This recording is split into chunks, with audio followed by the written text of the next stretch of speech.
Hello everyone, welcome to my YouTube channel English with fun. English with fun में हमने क्या किया, हमने कल की वीडियो में प्रोनाउन यानी पॉजेसिव प्रोनाउन और पर्सनल ये प्रोनाउंस किए थे हमने कल। टाइप ऑफ प्रोनाउंस में पहले हमने उससे फर्स्ट वीडियो में प्रोनाउन समझाया था मैंने आपको। अगर आपको नहीं समझ में आया तो अगेन समझिएगा, और अगर समझ में आ गया तो लाइक कीजिएगा वीडियो को। और अगर कोई प्रॉब्लम है इंग्लिश ग्रामर से रिलेटेड तो मुझे कमेंट बॉक्स में बताइएगा, मैं आपको अगेन समझा दूंगी, ठीक है। अब हमने कल प्रोनाउंस के टाइप ऑफ प्रोनाउंस किया था। टाइप ऑफ प्रोनाउंस में से 2 हमने कंप्लीट किए थे। Number 1 personal pronoun and number 2 possessive pronoun, ठीक है। आज जो हमारा टॉपिक है, ध्यान से देखिएगा, आज हमारा 3rd नंबर का टॉपिक जो है, इसमें बच्चे बहुत कंफ्यूज रहते हैं और थोड़ा सा मतलब आपको समझने में थोड़ी सी प्रॉब्लम होती है। तो हमारा जो 3rd है वो है हमारा रिफ्लेक्सिव प्रोनाउन, ठीक है। लेकिन अगर आपने ये वीडियो देख ली तो आई होप आज के बाद आप रिफ्लेक्सिव प्रोनाउन में कोई भी आपको प्रॉब्लम नहीं होगी। तो ये प्रोनाउन का ऐसा टाइप है जिसमें हम ज़्यादा कंफ्यूज रहते हैं, ठीक है।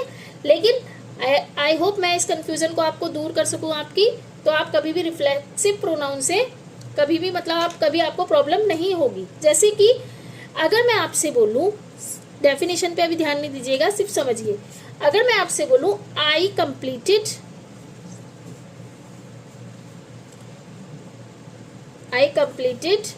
My homework. अब कंप्लीटेड है, हम टेंस भी करेंगे तो आप अच्छे से समझ पाएंगे। अभी कंप्लीटेड मतलब कर लिया, ठीक है। तो इसका मतलब है मैंने अपना होमवर्क कर लिया, ठीक है। इसी के साथ अगर मैंने लिखा I completed my homework my self, मैंने ऐसे लिखा, तो इसका क्या मतलब है। अब ये माई सेल्फ क्यों आया, ठीक है। तो इसी को हम देखते हैं, क्योंकि काम भी मैंने किया और काम मैंने मतलब जो हमने काम किया वो हम पर ही वापस आ रहा है, यानी कि किसी और ने हेल्प नहीं की। इसमें माई सेल्फ इसलिए आया, I completed my homework my self, मैंने अपना काम खुद से कंप्लीट किया, किसी ने कोई हेल्प नहीं की, यानी मैंने खुद किया। तो यहीं से शुरू होता है हमारा माई सेल्फ यानी रिफ्लेक्सिव प्रोनाउन। क्या होगा, रिफ्लेक्सिव प्रोनाउन क्या है हमारा, माई सेल्फ। ये हो गया, यानी कि मैंने जो इसमें इजी डेफिनेशन आप क्या देख सकते हैं। अब देखिए आप definition, a reflexive pronoun is used when the subject and object are the same person or thing। अब आप फिर कंफ्यूज हो गए होंगे कि क्या लिखा है। तो हिंदी में अगर मैं समझाऊं, जब सब्जेक्ट यानी कि मैं या ही, जो भी सब्जेक्ट है हमारा, सब्जेक्ट का मतलब क्या होता है, काम करने वाला। तो जब सब्जेक्ट यानी जो काम करने वाला है और ऑब्जेक्ट, जब सब्जेक्ट और ऑब्जेक्ट एक ही व्यक्ति यानी एक ही व्यक्ति या एक ही चीज पर हो, एक ही चीज हो, सॉरी, तब रिफ्लेक्सिव प्रोनाउन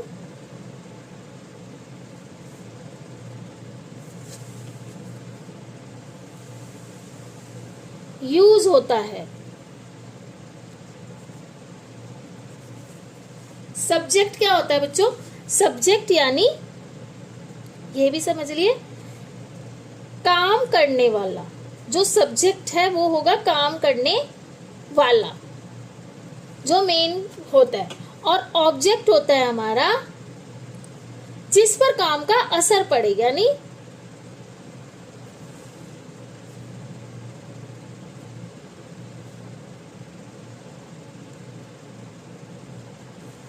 देखो जैसे हमने लिखा रिया हर्ट हरसेल्फ, रिया हर्ट हरसेल्फ। ठीक है, तो क्या है इसमें, सब्जेक्ट क्या है, सब्जेक्ट है रिया, और चोट किसको लगी, रिया को ही लगी। दोनों क्या हैं, एक हैं, तो इसलिए क्या आया, हरसेल्फ। अगर मैं बोलती रिया हर्ट विशाल, जैसे मैंने लिखा रिया हर्ट विशाल, विशाल ने, अब चोट किसको लगी, रिया को, और किसने मारी, मतलब किसके थ्रू लगी, विशाल के, तो ऑब्जेक्ट क्या हुआ, विशाल। ठीक है, तो यानी कि सब्जेक्ट और ऑब्जेक्ट अलग है, तो ये रिफ्लेक्सिव प्रोनाउन में नहीं आएगा। रिफ्लेक्सिव प्रोनाउन में आएगा जैसे ये हरसेल्फ। ठीक है, जैसे she made the cake herself, उसने खुद अपने हाथों से केक बनाया, तो इसमें क्या होगा, हरसेल्फ। ऐसे ही अवर सेल्फ होता है, देम सेल्फ होता है, तो देखो जहां पर आई यूज होता है वहां लगता है माई सेल्फ। ठीक है, और यू यूज होता है जहां पर जैसे कि तुम, तो ऑब्जेक्ट अगर योर सेल्फ है, अगर आपको मतलब कुछ वर्ड्स दिया उसमें जैसे आपको करना है, जैसे कि इसमें से आपको चूज करके बताना है कि कौन सा रिफ्लेक्सिव प्रोनाउन है, तो आप इजीली कर सकते हैं योर सेल्फ। ही का होता है हिमसेल्फ, एंड शी का होता है हर सेल्फ। ठीक है, ये याद रखिएगा, इनके सबके पीछे देखो सेल्फ भी है, जैसे इट का होगा इट सेल्फ, ये सब हमारे क्या होते हैं, लेकिन वी का होता है हमारा अवर सेल्फ, एंड दे का होता है हमारा दे का, यू का भी, यू का क्या होगा योर सेल्फ, और दे का होगा देम सेल्फ। और एक चीज और याद रखिएगा, जहां पर यू अगर वन पर्सन के लिए यूज हो रहा है तो योर सेल्फ लगेगा, लेकिन अगर जैसे यू हम बहुवचन यानी प्लूरल के लिए भी यूज करते हैं, जैसे कि तुम लोग कहाँ जा रहे हो, तो उसके लिए होगा योर सेल्फ। ठीक है, यानी कि देखो ये यू वाला कई लोगों के लिए होगा, और ये यू जैसे हम वन पर्सन के लिए बोलते हैं तो योर सेल्फ, तो ये वी भी हम यानी अवर सेल्फ, दे यानी वे, तो यानी कि हमने क्या देखा, जो प्लूरल है उसके पीछे SELVAS है और सेल्फ है। तो अगर प्रोनाउन के आखिर में आपको कहीं पर भी प्रोनाउन अगर आपको देखना है, उसमें अगर आपको कहीं पर भी SELF वाले वर्ड्स दिख रहे हैं या SELVES वाले वर्ड्स दिख रहे हैं, तो आपको ये देखना है पहले कि सब्जेक्ट और ऑब्जेक्ट एक है, अगर है तो रिफ्लेक्सिव प्रोनाउन है, अगर नहीं है, ठीक है, तो फिर रिफ्लेक्सिव प्रोनाउन नहीं होगा। लेकिन आपको क्या देखना है कि सब्जेक्ट एंड ऑब्जेक्ट एक ही व्यक्ति या एक ही चीज के लिए हो, एक ही व्यक्ति या पर्सन या एक ही चीज के लिए हो, तब आप क्या करेंगे, तब आप ये my self, your self, himself, ये आपको पता चलेगा कि ये क्या है, रिफ्लेक्सिव प्रोनाउन। आई होप आपको रिफ्लेक्सिव प्रोनाउन समझ में आया होगा। एक और कर लेते हैं, एक हमारा जैसे कि एक और होता है रिफ्लेक्सिव प्रोनाउन के बाद, एक तो आपको ये बताया, तो आपको बस क्या याद रखना है इसमें रिफ्लेक्सिव प्रोनाउन में, कि काम करने वाला या जिस पर काम किया हुआ हो, अगर दोनों एक ही हैं तो रिफ्लेक्सिव प्रोनाउन होता है। यानी आपको जब सेल्फ दिखे, सब्जेक्ट और ऑब्जेक्ट चेक करना, अगर एक ही चीज के लिए बात हो रही है, एक ही पर्सन के लिए बात हो रही है, तो आपको पता चल जाएगा कि ये रिफ्लेक्सिव प्रोनाउन है। ठीक है, जैसे कि इसमें आप मुझे बताइएगा कमेंट में कि इसमें से रिफ्लेक्सिव प्रोनाउन क्या है। वी एंजॉयड आवर सेल्फ, इसमें से रिफ्लेक्सिव प्रोनाउन कौन सा है, आप मुझे कमेंट बॉक्स में बताइएगा कि रिफ्लेक्सिव प्रोनाउन क्या है इसमें से। अब हमारा आता है डेमोन्स्ट्रेटिव प्रोनाउन। डेमोन, ये भी बहुत इजी है, कोई भी कंफ्यूजन हो कमेंट बॉक्स में लिखिएगा, ये हमारा फोर्थ टाइप, मतलब प्रोनाउन का फोर्थ टाइप है, डेमोन्स्ट्रेटिव प्रोनाउन। ठीक है, इसमें क्या होता है, ये बहुत इजी है। देखो जैसे कि दिस इज माई पेन। ठीक है, मैंने लिखा दिस इज माई पेन। ठीक है, तो मैंने क्या किया, पेन की तरफ इशारा किया कि जैसे ये पेन रखा है, दिस इज माई पेन, तो मैंने पेन की तरफ इशारा किया। अब ये ही दूर रखा है, जैसे यहां मान लीजिए दैट इज माई पेन, तो ये क्या है, दूर है, तो यानी कि ये भी इशारा तो है ना, दैट इज माई पेन, तो ये क्या है, इशारा है। अब जैसे मैंने ये लिया, ऐसे समझाती हूँ, ये सब है मेरे पास। ठीक है, मैंने लिया, यहां रख दिया, दीज आर माई पेन्स।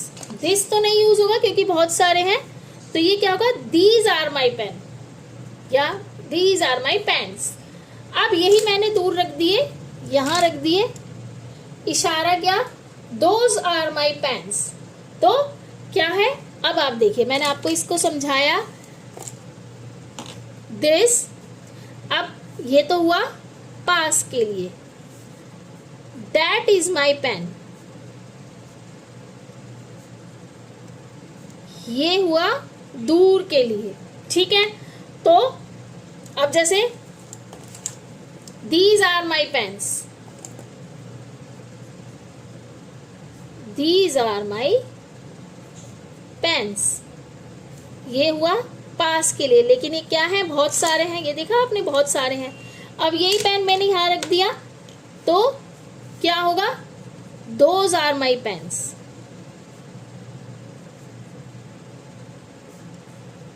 दूर हो गए।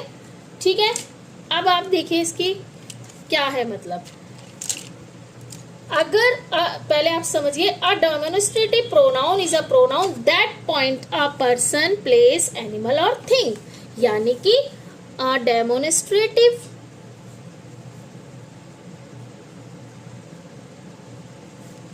Pronoun is a pronoun that point करते हैं, यानी इशारा करते हैं, किसकी तरफ, टू अ पर्सन भी हो सकता है, ठीक है, प्लेस भी हो सकता है, एनिमल भी हो सकता है, एंड थिंग भी हो सकता है। अभी मेरे पास पेन थे, मैंने आपको बताया, तो इस तरह से, यानी कि जो प्रोनाउन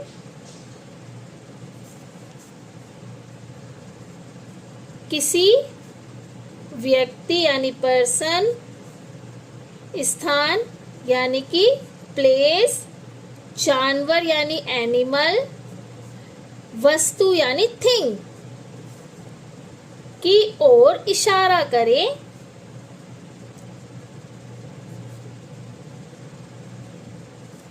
उसे हम क्या कहते हैं, उसे डेमोन्स्ट्रेटिव प्रोनाउन कहते हैं। ठीक है, समझ आया। सिर्फ आपको 4 वर्ड्स याद रखने हैं, रिमेंबर 4 वर्ड्स। कौन कौन से, this, that and these, those. ठीक है, ये वर्ड याद रखिए, यानी कि दिस हो गया, एक चीज पास में है, दैट यानी दूर है, दीज माने एक से ज्यादा है लेकिन पास है, एंड दोज यानी एक से ज्यादा है पर दूर है। ठीक है, तो पास यानी दिस, दूर यानी दैट एक चीज के लिए, और पास यानी कई बहुत सारी चीजें, तो दीज, एंड दोज यानी दूर के लिए। तो जैसे कि मेरे हाथ में इस टाइम स्केल है, तो दिस इज माई स्केल। अगर ये स्केल दूर है, मैंने पॉइंट आउट किया, इशारा मैंने तब भी किया, दैट इज माई स्केल। ठीक है, तो दिस और दैट समझ आया, वैसे आप पढ़ते आ रहे हैं। तो इसी तरह से क्या होता है कि डेमोन्स्ट्रेटिव प्रोनाउन समझा जाता है, यानी कि जैसे दिस इज माइन, यहाँ पर दिस क्या है, अकेला है लेकिन डेमोन्स्ट्रेटिव प्रोनाउन है। तो आपको क्या याद रखना है, दैट, दिस, दोज और दिस। ठीक है, तो पॉइंट आपको क्या करना है कि डेमोन्स्ट्रेटिव प्रोनाउन क्या होते हैं, ये 4 वर्ड्स याद कर लीजिएगा। और मैंने आपको रिफ्लेक्सिव प्रोनाउन के बारे में बता दिया। तो आई होप आपको ये दोनों अच्छे से समझ में आए होंगे। आगे हम इसका जो और 2 पार्ट्स हैं, मतलब अभी तो हैं इसमें, हिंदी में भी आपने पढ़ा होगा सर्वनाम, इसी तरह से प्रोनाउन के अभी और पार्ट्स हैं जो हम नेक्स्ट वीडियो में कवर करेंगे। 2 पार्ट्स लेंगे, लेकिन इस तरह से लेंगे कि आप कभी भी प्रोनाउन अगर आपसे पूछा जाए तो आप प्रोनाउन में भी कंफ्यूज ना हो, क्योंकि ग्रामर में हमारे एग्जाम में भी आता है कि आपको ये प्रोनाउन इस वर्ड में से, मतलब इस सेंटेंस में से प्रोनाउन बताइए। तो अगर आप अच्छे से प्रोनाउन सीख लेंगे तो आप कभी भी कोई मिस्टेक नहीं करेंगे। इसी के साथ अगर वीडियो अच्छी लगी है तो वीडियो को लाइक करें, चैनल को फॉलो करें और सब्सक्राइब करें अगर आप मेरे चैनल पर नए हैं। और अगर आपको किसी और टॉपिक में, जैसे कि ग्रामर के ही टॉपिक में कोई प्रॉब्लम है तो आप मुझे कमेंट बॉक्स में लिखिएगा, मैं आपको उस पर वीडियो बनाकर आपको समझाने की पूरी कोशिश करूँगी। बाय एवरीवन, वीडियो को लाइक ज़रूर करें। बाय।